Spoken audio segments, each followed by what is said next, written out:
नरेंद्र तोमर ने खुलासा किया कि जो केंद्र का कानून है, जो केंद्र कृषि बिल लाया है, उसमें यह किसान को आजादी दी गई कि वो जब चाहे इस कॉन्ट्रैक्ट से अपने को अलग कर सकता है, उसको कोई सजा नहीं होगी, कोई उसको पैसे नहीं देने। दूसरी तरफ ये राहुल गांधी और प्रियंका गांधी थकते नहीं हैं, हर भाषण में ये कहेंगे कि ये मोदी सरकार ये तो अडानी और अंबानी को फायदा पहुंचाना चाहती है। अरे अडानी अंबानी को फायदा कैसे पहुंचेगा राहुल गांधी, बता तो सही भाई। पहले तुम्हारी कांग्रेस के सरकार में जो तुमने कॉन्ट्रैक्ट फार्मिंग का कानून बनाया हुआ था, जो पंजाब में भी लागू है, वहां तो तुमने कानून बना रखा था कि उद्योगपति जब चाहे अलग हो सकता है।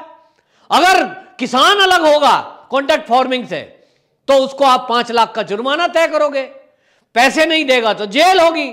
बताओ किया कि नहीं किया? लेकिन आप झूठ बोलने में माहिर हैं, आप झूठ पर आंदोलन खड़ा करने में माहिर हैं। ये कांग्रेसी लोगों ने, वामपंथी लोगों ने, खालिस्तानियों ने प्रोग्राम बनाया, लाल किले को घेर कर लाल किले में तिरंगे का अपमान करना और लाल किले में तोड़फोड़ करना, यह बहुत बड़ा एक षड्यंत्र था। देशवासियों को इन राहुल गांधी से, प्रियंका गांधी से पूछना चाहिए कि जब कांग्रेस ने पहले से ही कॉन्ट्रैक्ट फार्मिंग 22 राज्यों में लागू की हुई थी, जिसमें पंजाब भी है, जिस कॉन्ट्रैक्ट फार्मिंग में यह लिखा था कि यदि इस कॉन्ट्रैक्ट से किसान अलग होता है तो उसको जेल हो जाएगी, जुर्माना हो जाएगा, तब आप कैसे देश को बरगलाते हो कि अडानी अंबानी को जमीन दे देगा मोदी। नमस्कार, मैं हूं पवन त्यागी। कृषि मंत्री नरेंद्र तोमर ने संसद के अंदर पूरे विपक्ष समेत कांग्रेस की पोल खोल के रख दी और उन्होंने करारा जवाब देते हुए विपक्ष को यह कहा कि जिस कॉन्ट्रैक्ट फार्मिंग को लेकर तुम केंद्र के कानून का विरोध कर रहे हो, वो देश के लगभग 20 से 22 राज्यों में पहले से लागू है और उसमें पंजाब भी है। जी हां, आप समझ लीजिए कि जो ये किसान आंदोलन के नाम पर दिल्ली के बॉर्डर को घेर के किसान बैठे हैं, इसकी शुरुआत तो 3-4 महीने पहले पंजाब से हुई। और यह आश्चर्य की बात है कि पंजाब में पहले से ही कॉन्ट्रैक्ट फार्मिंग है। इसका खुलासा कृषि मंत्री नरेंद्र तोमर ने संसद के अंदर किया, लेकिन इसका कोई जवाब कांग्रेसी नहीं दे रहे हैं, ना ये किसान आंदोलन कर रहे किसान नेता दे रहे हैं कि आखिरकार जब पंजाब में पहले से ही ये कानून है, 22 राज्यों में ये कानून पहले से है, हरियाणा में भी है, हरियाणा में कांग्रेस के टाइम में लागू हुआ, तब आप विरोध वहां क्यों नहीं कर रहे?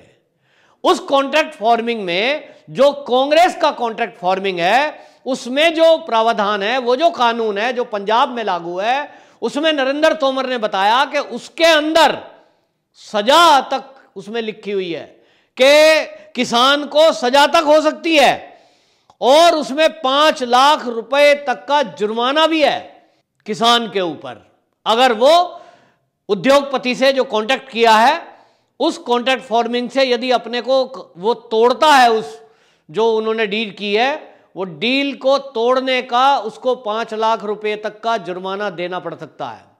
कभी भी वो अलग नहीं हो सकता क्योंकि उसको जेल भी हो सकती है।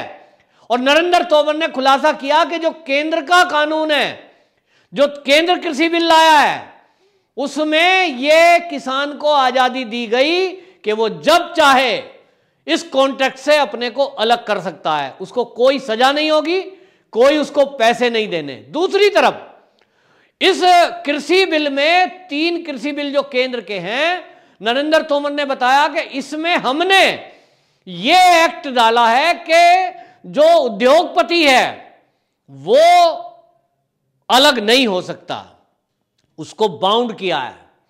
वो अगर अलग होने की कोशिश करेगा, बीच में छोड़ेगा, तो उसको पैसे देने पड़ेंगे, उसको सजा का भी प्रावधान है। मतलब बिल्कुल उल्टा।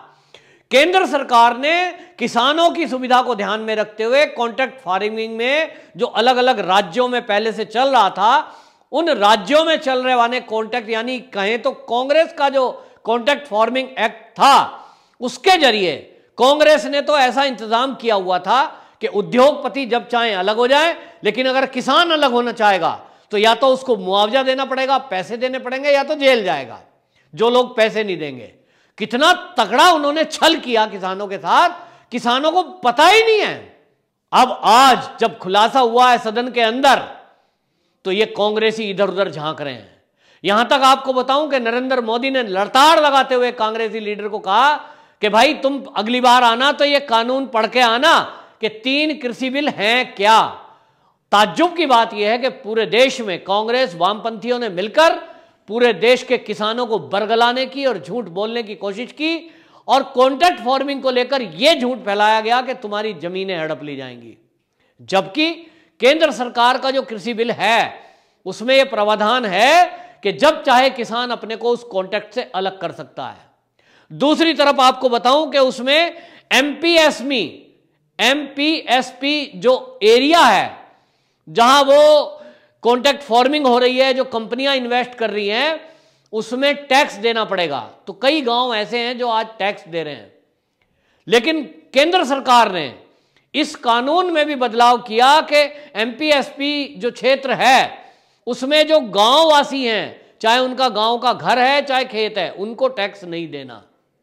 ये जो छूट दी ये केंद्र सरकार ने दी, जबकि पहले कांग्रेस की जो सरकार थी उसमें टैक्स लिया गया था। किसान बहुत सारे टैक्स दे रहे हैं और इसीलिए किसानों को राहत देने के लिए केंद्र सरकार ने ये 3 कानून लाए थे और 3 कृषि बिल लाकर जो किसान हैं उनको राहत देने की कोशिश की थी। लेकिन एक ताज्जुब की बात है कि कांग्रेस और वामपंथियों ने मिलकर किस तरह से किसानों के नाम पर पूरे देश में एक नकली आंदोलन खड़ा कर दिया, झूठ के ऊपर एक आंदोलन खड़ा कर दिया, जिसका परिणाम आप देखिए कि यह हो गया है कि पूरे देश में एक इन्होंने भ्रम फैला दिया। लेकिन उस भ्रम को फैलाने का परिणाम हमें सामने आ गया है, क्योंकि जब किसानों ने यह आंदोलन घोषणा की और यह कहा कि हम 6 तारीख को पूरा चक्का जाम करेंगे, तो चक्के जाम का परिणाम क्या हुआ?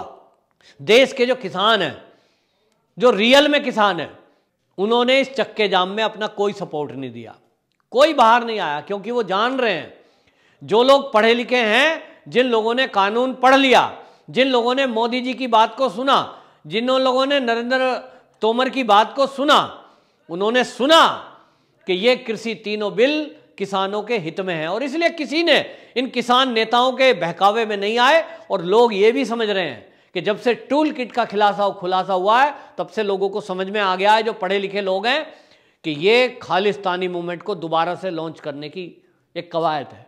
और इसलिए आज ये सब देशवासियों को समझने की जरूरत है कि किस तरह की साजिश ये विपक्ष और कांग्रेस मिलकर के, ये कांग्रेसी लीडरों को, ये कांग्रेसी के जो नेता हैं, ये लोग चाहे राहुल गांधी हो चाहे प्रियंका गांधी हो, ये जो जगह जगह ट्वीट करते हैं, जा जाके किसानों को भड़काने का काम कर रहे हैं, इनका एकमात्र उद्देश्य है अपनी राजनीतिक जमीन बनाना।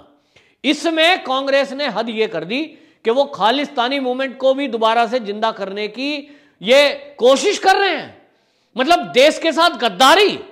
और ये जितने नेता बैठे हैं, चाहे वो राकेश टिकैत हो, चाहे वो चंदूरी हो, किसी से पूछो जो ये आंदोलन चला रहे हैं, आपने कृषि बिल पढ़े? जवाब नहीं देंगे। आप क्यों विरोध कर रहे हो भाई? देश के कृषि मंत्री ने सदन के अंदर बयान दिया है कि वो किसानों के हित में है और जो एमएसपी पहले से लागू है कई राज्यों में, उस एमएसपी पर गारंटी देने को तैयार है। और जहां केंद्र की तरफ से पहले कांग्रेस की सरकारों में यह तय किया गया था कि एमपीएसपी क्षेत्र में टैक्स लगेगा, उससे आजादी दिला रहा है। दूसरी तरफ कॉन्ट्रैक्ट फार्मिंग में किसान को यह अधिक पावर दे रहा है। वहीं आपको बताएं कि जो किसान आंदोलनकारी लोग ये केंद्र सरकार को बदनाम कर रहे हैं, मोदी सरकार को बदनाम कर रहे हैं, ये कह कह के कि ये तो उद्योगपतियों की सरकार है, ये तो अनिल अंबानी और अडानी को जमीनें देने को तैयार है।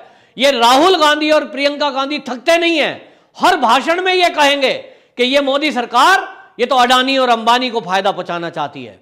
अरे अडानी अंबानी को फायदा कैसे पहुंचेगा राहुल गांधी? बता तो सही भाई। पहले तुम्हारी कांग्रेस के सरकार में जो तुमने कॉन्ट्रैक्ट फार्मिंग का कानून बनाया हुआ था, जो पंजाब में भी लागू है, वहां तो तुमने कानून बना रखा था कि उद्योगपति जब चाहे अलग हो सकता है। अगर किसान अलग होगा कॉन्ट्रैक्ट फार्मिंग से तो उसको आप 5 लाख का जुर्माना तय करोगे, पैसे नहीं देगा तो जेल होगी। बताओ किया कि नहीं किया? लेकिन आप झूठ बोलने में माहिर हैं। आप झूठ पर आंदोलन खड़ा करने में माहिर हैं और इसलिए केंद्र के सरकार के विरुद्ध ये किसानों को भड़काकर आप दिल्ली के बॉर्डर पर ले आए, क्योंकि आपके मंसूबे तो यही हैं कि दिल्ली की सड़कों पर घेर कर जब ये लोग बैठेंगे तो दिल्ली की सरकार, केंद्र की सरकार इसके विरुद्ध कार्रवाई करेगी।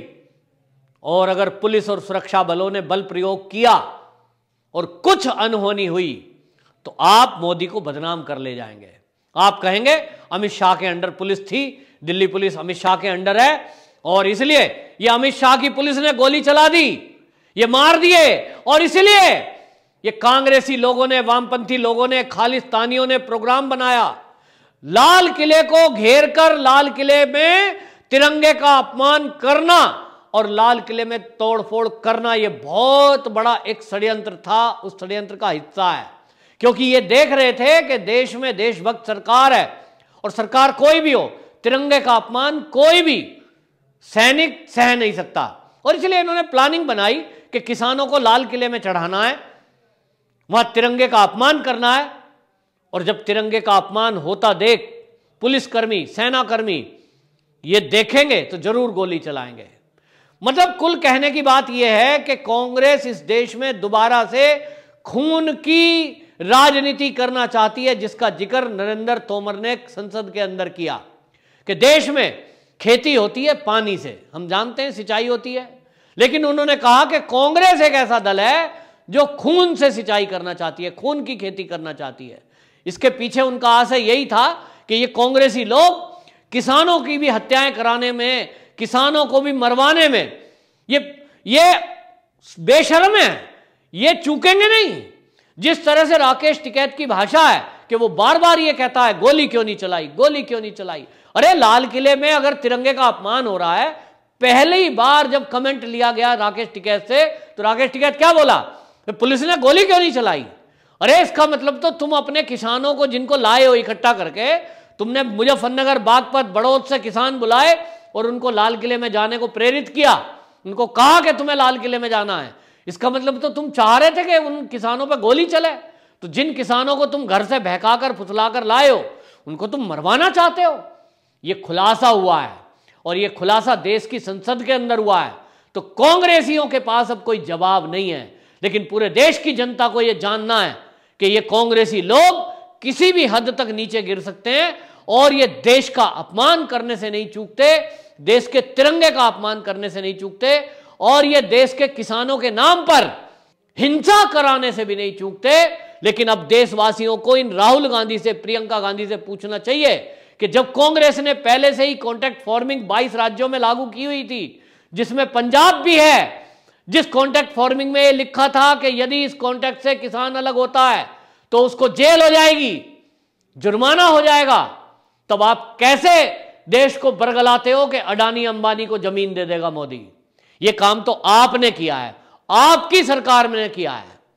आप इस देश के उद्योगपतियों का विरोध करवाते हो, मंच से भाषण देते हो, अडानी अंबानी के विरुद्ध बोलते हो, तो क्या आपको विदेश की कंपनियां पसंद आती हैं?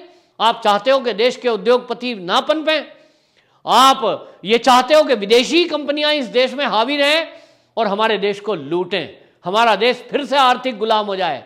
तो कांग्रेस के मंसूबे तो यही हैं कि ये देश जो ऊपर को उभर रहा है, $5 ट्रिलियन इकोनॉमी बनाने की बात मोदी सरकार कर रही है, इसको ये फेल करने में पूरी ताकत लगा रहे हैं, क्योंकि ये चीन नहीं चाहता कि भारत वापस विश्व गुरु बने और वो कंगाल हो जाए। क्योंकि चीन की हालत अब ऐसी हो गई है, क्योंकि भारत के अंदर जितने भी वो सामान भेजता था अब भारत खुद बनाने का प्रण कर चुका है। तो चीन को दिखने लगा है कि मोदी के रहते ये संभव नहीं है, और इसलिए मोदी सरकार के विरुद्ध एक षड्यंत्र रचा जा रहा है, जिसमें कांग्रेस बहुत बड़ा पार्ट प्ले कर रही है और ये वामपंथी दल इस काम को आगे बढ़ाने में लगे हुए हैं, जिसका खुलासा अब संसद के अंदर हो चुका है, देश की सरकार और नरेंद्र मोदी कर चुके हैं। तो देश की जनता अब इन कांग्रेसियों को और वामपंथियों को सबक सिखाएगी।